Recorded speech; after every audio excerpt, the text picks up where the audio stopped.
آخر این ویدیو همراه من باش رفیق، چون میخوام بهت یکی از خاص‌ترین تکنیک‌های برنامه‌ریزی رو معرفی کنم که به کمکش میتونی به همه اهداف یک ساله یا چند سالت برسی. حالا چرا انقدر قاطع میگی پیام؟ به خاطر اینکه تو یک سال گذشته خودم به وسیله این تکنیک به همه هدفهای یک سالم رسیدم و میخوام به تو هم معرفیش بکنم تا به کمک این تکنیک یه بار واسه همیشه حس واقعی نتیجه گرفتن رو به دست بیاری. پس بدون معطلی بریم سراغ ویدیو. اسم این تکنیک GPS و همونطور که از اسمش پیداست یه تکنیکه که ما رو به مقصدمون میرسونه. چجوری؟ همه ما قطعاً بارها شده که بعد از اینکه یه فیلم انگیزشی دیدیم، بعد از اینکه یه روز خوب گذروندیم، یه کاغذ برداشتیم شروع کردیم برنامه‌ریزی کردن. قبل تولدمون بوده، قبل سال نو بوده، از شنبه بوده یا برهه‌های مختلف زمانی. شروع کردیم نوشتن، اهدافمون رو نوشتیم که من اینا رو میخوام، بعد اینجوری لایف استایلمو تنظیم کنم، به این هدف‌ها برسم. یه تایمی مشخص کردیم که تو این تایم بعد بهش برسیم وگرنه به درد نمیخوره و ولی متاسفانه هممون خوب میدونیم که فقط روی یک تیکه کاغذ خوشگل نوشتیم، هایلایتش کردیم و اگرم عمل کردیم بهش بعد چند روز اصلا کاغذ رو گمش کردیم. ولی این سری فرق میکنه رفیق، به خاطر اینکه این سری میخوایم اصولی انجامش بدیم. با این تکنیک GPS یه بار واسه همیشه اصولی برنامه‌ریزی کردن و اصلا پلن اینکه ما چجوری به اون اهداف رو برسیم و مشخص میکنیم. اول از همه میخوام یک تیکه کاغذ برداری و رو تیکه کاغذ شروع کنی به نوشتن به صورت رندوم. چه چیزایی رو میخوای به دست بیاری؟ بذار مثلا من یه چند تا مثال باید بگم. من دوست دارم هیکلم عالی باشه، برج خلیفه رو داشته باشم و به ماه سفر کنم، درآمد مثبت $10,000 در ماه داشته باشم، یک سگ بخرم و برم مثلا ژاپن مسافرت کنم. همینقدر رندوم. ببین رفیق، حالا بیا از من بپرس چرا میخوای برج خلیفه رو داشته باشی؟ چرا یه برج دیگه؟ چرا برج میلاد رو نمیخوای داشته باشی مثلا؟ چرا میخوای مثلا سگ بخری، گربه نخری؟ بعد از اینکه این سوالا رو از هر آدمی بپرسی متوجه یه چیز به خصوص میشی، اینکه یه سری از اون چیزهایی که نوشته رویاست و یه سری از اون چیزها هدفه. و دقیقاً یکی از نقاط کلیدی همین برنامه GPS همینه که ما در گام اول باید مشخص بکنیم تو داری رویا پردازی میکنی یا هدف داری. از کجا میتونی متوجه بشی؟ به راحتی. هدف یه چیز ملموسه، ما میدونیم که چقدر مونده بهش برسیم یا حدودش رو میدونیم، چه چیزهایی نیاز داریم، چه پیش نیازهایی داره و تمام مسیر انگار برامون حتی مبهم هم ممکنه باشه ولی مشخصه. برای اینکه هیکل خوبی دست بیارم باید دیگه چیکار بکنم؟ باید ورزش کنم، خوابمو درست کنم، فلان مینویسم. ولی اگه بخوام برج خلیفه رو بخرم چی؟ یه سازه چند میلیارد دلاری. هیچ برنامه‌ای ندارم واسش، هیچ فکر و ایده‌ای ندارم واسش. پس این میشه رویا و اون میشه هدف. میای جدا سازی میکنی و رویاها رو میریزی آشغالی، چون ما رویا نمیخوایم. رویا یه لحظه تو رو خوشحال میکنه. تو میگی چرا برج خلیفه رو میخوای؟ اگه داشته باشمش خوبه، همین حال میدهی داشته باشمش. میبینی هیچ مشخصه ای نداره. بنابراین میای شروع میکنی اهدافتو سوا میکنی از رویاهای خودت.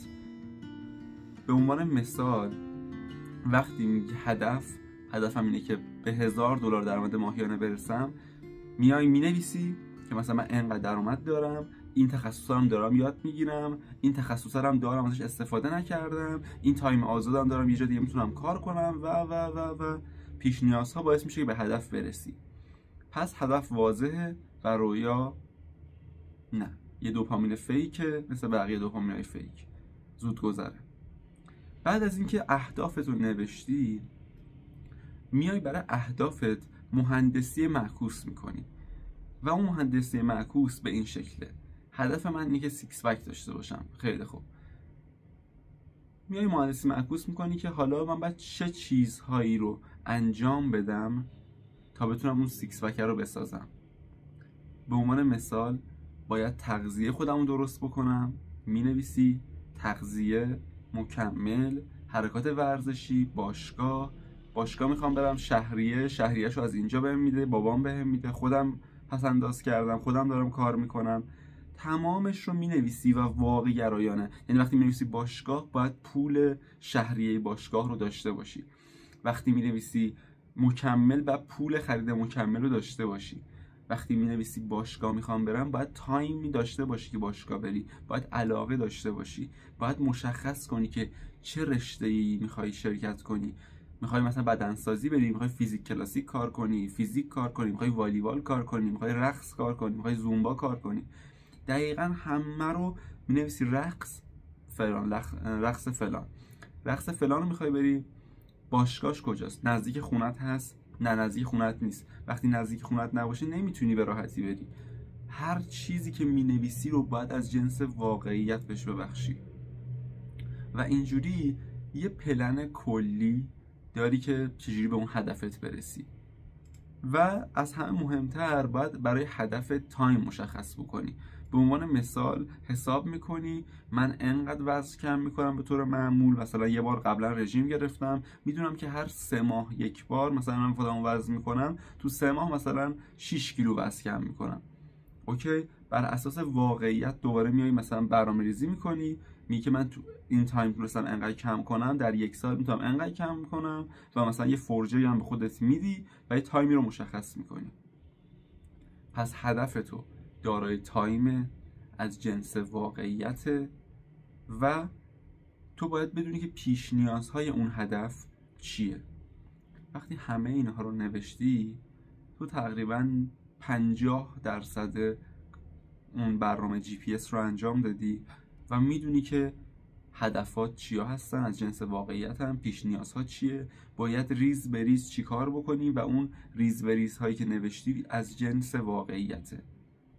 اوکی؟ بعد حالا سوال پیش میاد که بس 50% بعدی چیه؟ 50% بعدی برنامه GPS فقط یک بخش داره. اسم اون بخش نباید هاست. یعنی چی نباید ها؟ یعنی اصلا مهم نیستش که تو اون 50% دوم رو انجام بدی، چون تو هر چیزی که ما تا الان داشتیم میگفتیم 50% دوم بوده.